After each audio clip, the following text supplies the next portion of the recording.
My daughter just went in the store right now for me, so I'm just chilling. I've been creating the life that I've always wanted, and what's so crazy is that I told you guys before that I didn't know that I can create the life that I wanted. Oh, now I'm talking. Now you want to talk.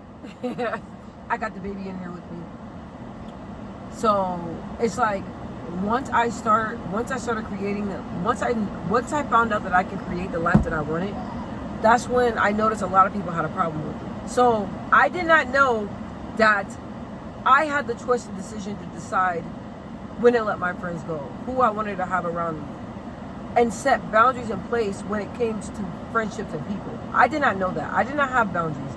I just was like, okay, I'm loyal to you, and that's whatever. I didn't know. I thought I was going to be in this cycle, just working in the fast food industry.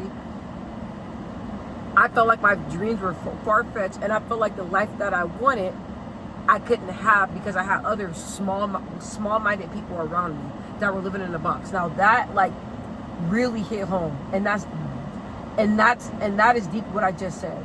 So the small-minded people that I had around me, they were putting limitations on me and making me have limitations when it came to my thinking and my faith, because they were stuck in this box and they didn't think that they can get more out of life, and their situations made them feel like they can't do the impossible, so they will project that on me. So once I started getting with God and team working with God, because God is the reason why I'm here where I'm at now in my life, and why I am the person that I am, is because I started praying to God. Like I always felt bad for asking. I never asked God for anything. Okay, let me tell you that now. I did not ask God. I just thank God for everything. But they said, a lot of people say that you don't have because you have not asked, or something like that. They said that God says in the Bible.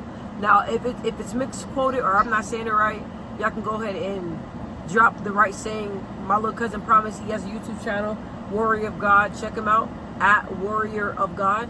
And if you're seeing this, put the correct quote in there, and the correct scripture, because I know you know. But I felt bad for asking for God for anything, because I'm like, God turned my life around and brought me where I'm at now. So what do I look like asking him for something when he already has gave me so much? So I've been asking for God. Like I asked for God to have a bigger house, ask God for another car, ask God for a better job that's not stressful, ask God for friends, to have friends that it's not just one-sided. You know, the relationship between me and the friend is mutual. You know, I ask God to just allow me to be able to be more present and content with what I have, and not envy or want more. And so I asked for all these things, and I got everything, and I was like, whew, that was a little scary to me. So once I started noticing, okay, there's certain aspects of my life that I didn't like, and I was able to change it into something that I wanted, I was like, okay, so now I'm creating the life that I've always wanted. So the cons on that, not to be negative, because I don't like to be negative, and I'm always optimistic and thinking positive. But the bad thing about that is that a lot of people that saw me trying to have a different life and see that I'm having boundaries, they don't like that. And it's like an argument of what I want, and an argument of different people telling me, okay, like, you know, you just can't up and leave this. You can't up and leave the friendship. You can't up and leave the relationship. You can't up and leave the relationship. It's not right to cut this person off. It's not right to cut that family member off, even though they're blood, but they're two-faced as heck and they're snappers.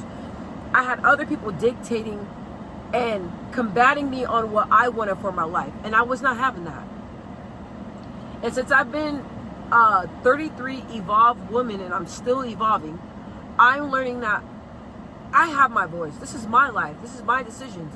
And nobody can take that away from me. And I allow people to have that power and to tell me what to do with my life, and to make me feel bad for my desires and what I want out of life. And for me not living in a box and seeing that God has more, and what God has for me seeing that and me running after the path, a lot of people don't like that.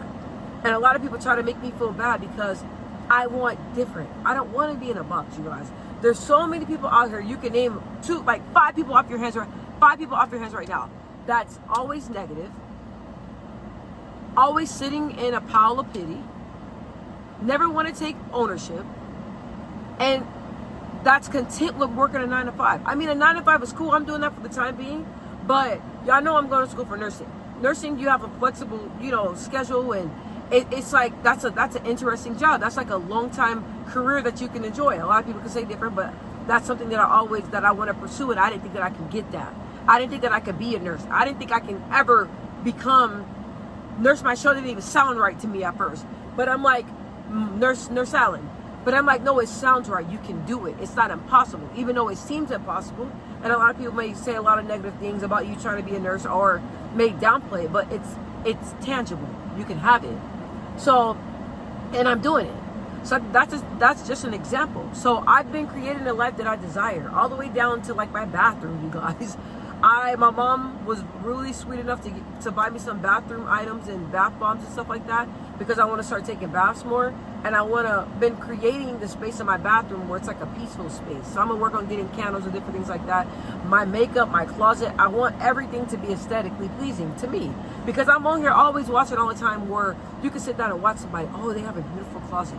Oh, they're working out all the time. Oh, they have a great body. Oh my gosh, like the routine and the way they live, like it's very nice. You can have that.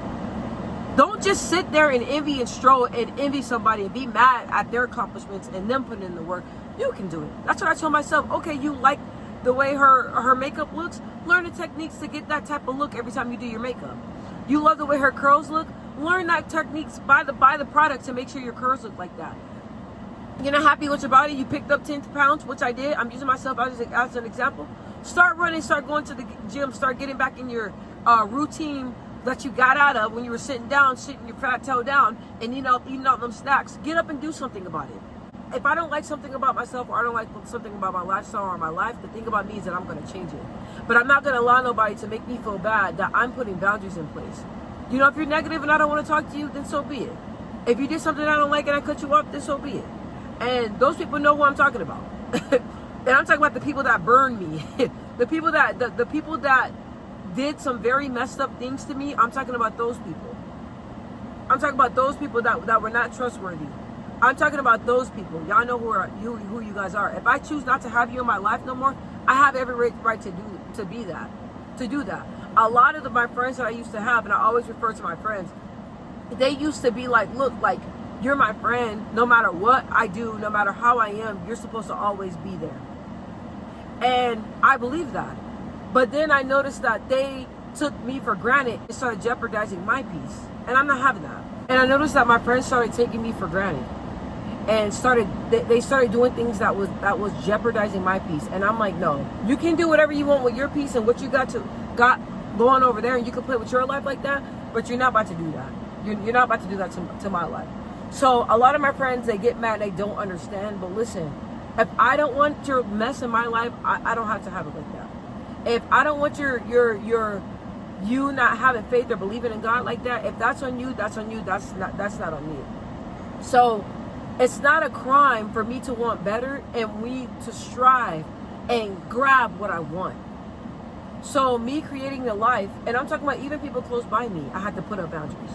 And a lot of people are like, you know, even like with relationships. Oh, well, this is an example, like relationships. Oh, like, but our love's supposed to be forever. How's it being forever and you ain't doing what you need to do to even do right in a relationship? Like, what are you talking about? Like, you know what I'm saying? Like, we're not accepting the bare minimum. So me creating my lifestyle is me recreating and rewriting. And I love that. God, I prayed before this video to God to give me the words to say to you guys. Me rewriting my boundaries, rewriting my morals, rewriting my values. There's nothing wrong with that. And I love the fact that I have been creating the life that I always wanted. I have never been this happy. And me trusting and making the right decisions based off of my feelings and how I'm feeling and protecting my peace is the best thing that I can ever learn, because that's something that I never did before.